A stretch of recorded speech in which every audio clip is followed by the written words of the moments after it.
So Psalm 8, starting in verse 1.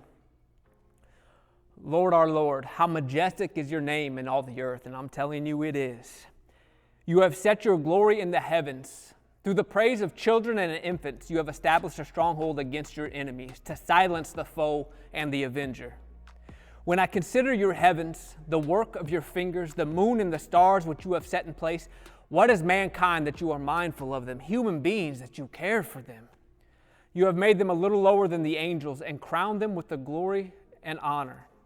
You made them rulers over the works of your hands. You put everything under their feet, all flocks and herds and the animals of the wild, the birds in the sky and the fish in the sea, all that swim the paths of the sea. Lord, our Lord, how majestic is your name in all the earth. Now listen up, because we can read this, and a lot of us, depending on where you at, right? Depending on where that heart stance is or where you at in this season of life, some of y'all might be in the funk, right? You might be in that dark place, that depression place, that anxious place. And when you read this, you read the words, what is man that you should think on us? We're human beings that you care for them. And you read it and you're like, I guess we just nothing, because you have that spirit inside whispering to you, the wrong spirit, whispering to you and agreeing with those dark thoughts that you got going on in the head, that you nothing. And so when you read the scripture, it just takes you lower. But I'm telling you, David, when he wrote these words, it wasn't to take you down, it was to raise you up. He's saying, you the pinnacle. Like, listen to it. When I consider your heavens, the work of your fingers, the moon and the stars, all the celestial bodies, right? Think of how big it is, the expanse of space, the beauty that's in nature, right? What is mankind that you are mindful of human beings that you care for them? It's like, oh my goodness, don't you understand? You ain't the least of these, you the pinnacle. Like for real, you the pinnacle of his creation. There ain't nothing else that he loves more than you. Of all the things that he created, you are the apple of his eye. What is man? You are everything to him. So I need you to raise that head up a little bit. I need you to strengthen that resolve within you. He sees you because he loves you, because you're the pinnacle of his creation, because you're the head and not the tail, the above and not the below. What are the rest of his creation? Nothing compared to you, because you are everything. And we need to start letting this percolate in our spirit a little bit, that we might walk like it. Now I ain't talking about cockiness, because ain't nobody like cocky. But a man can respect confidence. And your God has put this scripture in here to breed some confidence within you, that you might hold your head up as what? As his. Dearly loved, highly esteemed, favored mightily. You're his.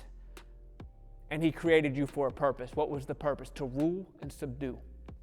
Ooh, let's just get into this for a minute. Like, to rule and subdue. How many of you out there thinking that that's where you at? That's the class that you walking in, right? Or are you being ruled and subdued by some other force over you?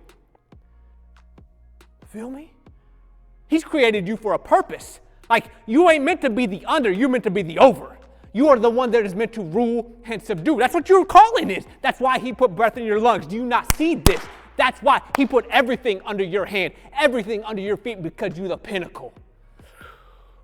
But it's so much more than that, right? That's the base level. That's what all of us, I don't care where you at, male or female, like young or old, rich or poor, that's the base level you're meant to rule, subdue. But there's another level that God brings us to, because he sent his son. He didn't leave us there.